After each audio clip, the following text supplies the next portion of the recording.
Okay, so we got the front two done. Let's tackle the rear hydrogen spheres.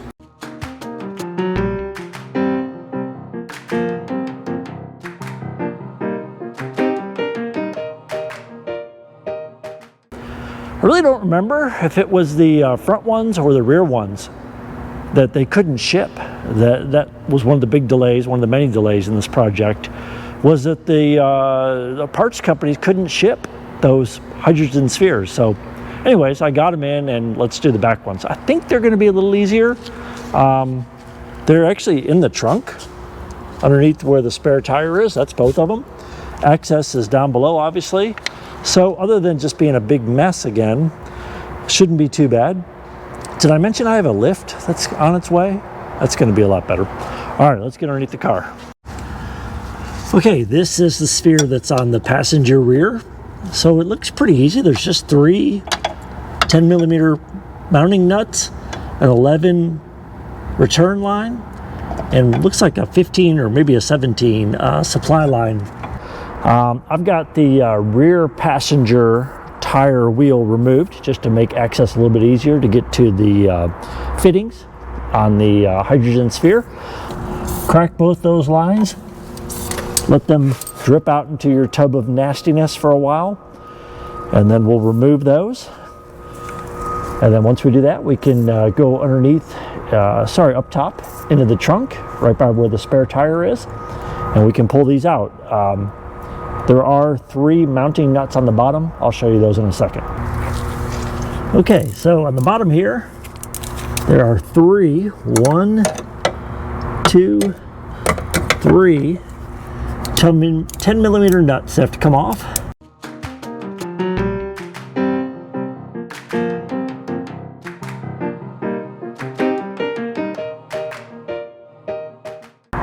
Okay, so now we're working in the trunk of the SL600. I've taken all the garbage out of it. Various things are piled up over there on the floor. Looks like I've got some work to do on the sun visors. And we've taken the spare out. Let's see if we can see these hydrogen spheres. All right, so this is what we're looking at. This is the one right here. We were working on the passenger side. Obviously, this is the one for the driver's side. So we're going to take this one out. Hopefully it's drained out by this point. Just want to make sure when you put this back in that you have it in the right way, the valve's pointing in the right direction to be hooked up. So good thing I'm videoing this so I can remember when I take it out that the supply line needs to be pointed towards the front of the car. All right, let's do a test on these and see if they were bad as well. I bet they are. All right, so for those of you scoring at home, or even if you're by yourself, we've been testing these hydrogen spheres as we take them out to see if I really needed to do this. So far, we're 2 for 2. Both front ones were bad. Let's check out the rear ones and see. Shop's still a mess. We're not going to talk about why there's an acetylene torch near the Jeep right now. So you take this handy dandy tool from the Car Wizard stethoscope, poke it in here. Okay, that one actually feels like it's hitting something. It's going in about that far. This is the new one. Yeah. So I think our rear passenger, sorry, let's get you up here. I think our rear passenger one was probably fine. That may have been why there was more pressure coming off that line. So this, I don't know if it'd been replaced. This looks pretty old to me. Can't tell if there's any markings on it that are not Mercedes or aftermarket. Anyways, we're doing it. This was the easiest one to do, so it's okay that it maybe didn't need to be done. We'll just have confidence now that the whole thing is good. And we'll check the driver's side one when we take it off. So let's put this back on. All right, let's put our new sphere back in the trunk area here where it goes back into the line. So just remember, you want that opening for the return line. I think that's the return line, facing towards the front of the car when you put this in.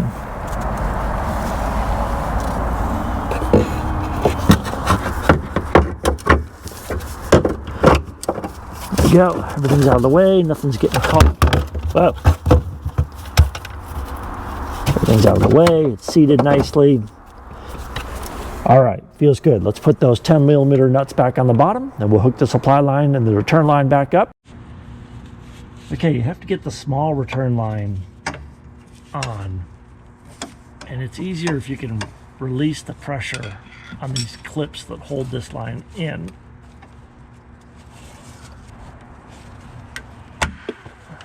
Here. All right, we're going to clean our threads up on this small connection a little bit, just because we want to make sure when we get this in there, there's no risk of it getting cross-threaded. It's kind of difficult to fit this one back together, get it lined up right, so that it just goes right on. This would be a nightmare if we ruin the threads on this connector. Okay, I have it loose from the clip here, so we have a little bit of play in it for right now, and then we'll snap it back together.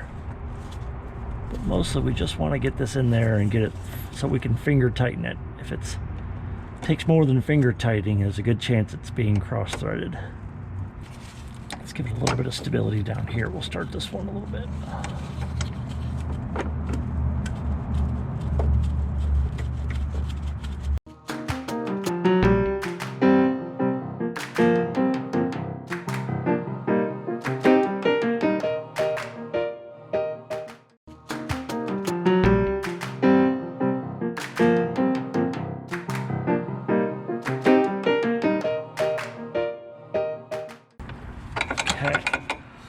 All right. Last thing to do is just get this little line clip back into its clip. There we go. Okay, that's the driver's side or passenger side. Let's go do the driver's side. It's going to be a little bit more surgery. Okay, so we're underneath the car on the driver's side now. First thing you're going to see is that access is much more difficult on the driver's side. So this is it right there. That's our ball coming down. Get the light a little bit better. There we go. So here's our, let me get a 17 right there, 11 right there, and the 3 nuts that hold it in. So the first nightmare will be get a 17 on that supply line. Let's try to get that going.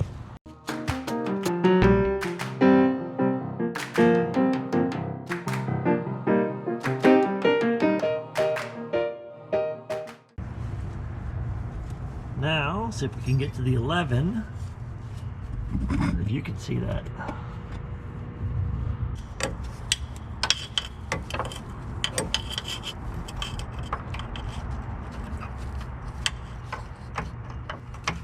I'm taking this muffler off.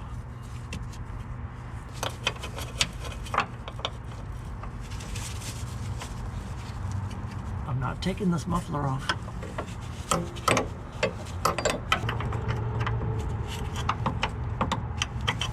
Wow. Okay, let's see if we can give ourselves a little bit of room. I've got a M12 socket here, and I'm going to try to remove this cross member and give us a little bit more access down here. I don't know how much torque this will be, if I can just use this torque bar and get it loose, or if I'll need an air tool. Oh yeah, not so bad. Mercedes uses all kinds of different fasteners. I have an air gun right over there. Okay.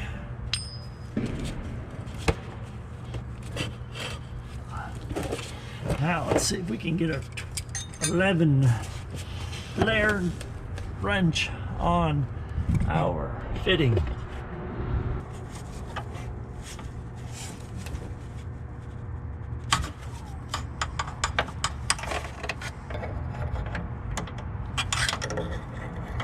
Thumbs cramp up when I do this. Somebody ask the car wizard or somebody how to not make that happen. Ow.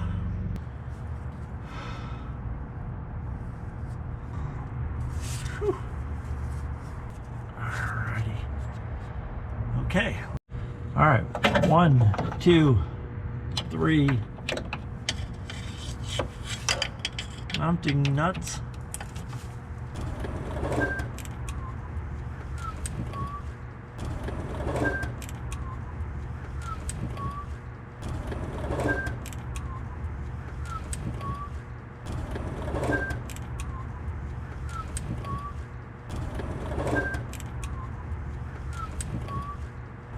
Okie dokie, let's take this thing out from the top.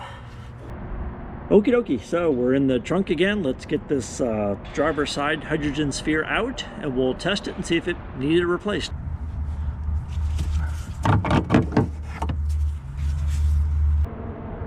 Okay, let's see. This is our old one that I just took out.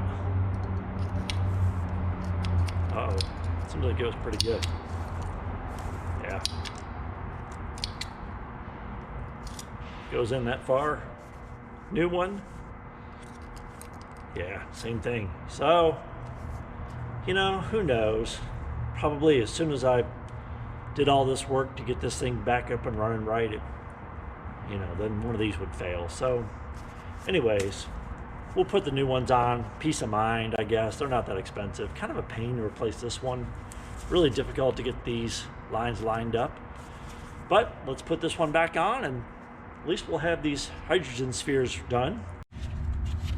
Okay, again, same thing. Just want to make sure you get the hole towards the front.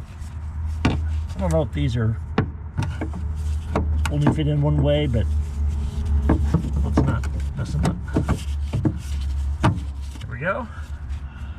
And back to underneath the car. Counting down the days to when my new lift gets here. This working on your back in a creeper is no fun, but we'll do it. Well, YouTube, we did it. We fixed the ADS suspension on this 94 Mercedes SL600. Whew!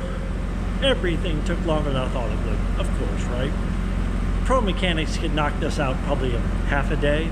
It took me, oh, if I'm being honest, 2.5 days of actual working and 3 weeks of diagnostic parts.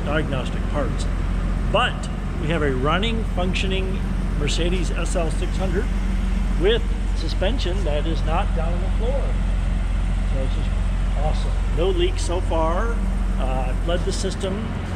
Everything looks good there. I'll show you the other side just to prove that it's doing what it's supposed to be doing. So remember when it came in, it was just sitting down on the fenders. Matter of fact, the fenders are a little bit scratched up because they were sitting, the weight of the car was sitting on them. So it's done with this part. There is so much more left to do on this car. The obligatory check engine light is on. I swapped the mass airflow sensors left and right, so it looks like one of the mass airflow sensors is bad. I discovered a massive oil leak by the starter, which doesn't make any sense to me when I started it up here, so we're going to have to diagnose that. I'm sure there's many other things besides the most kooky part of it. I don't know, I don't think that muffler's going to make it, or that bumper's going to make it very long. So that's a problem. But it is running, it's driving. I've moved it, drove it around the shop. It's encouraging. So I'm glad to finally be able to get a video posted, and we will keep going on this car. Thanks a lot.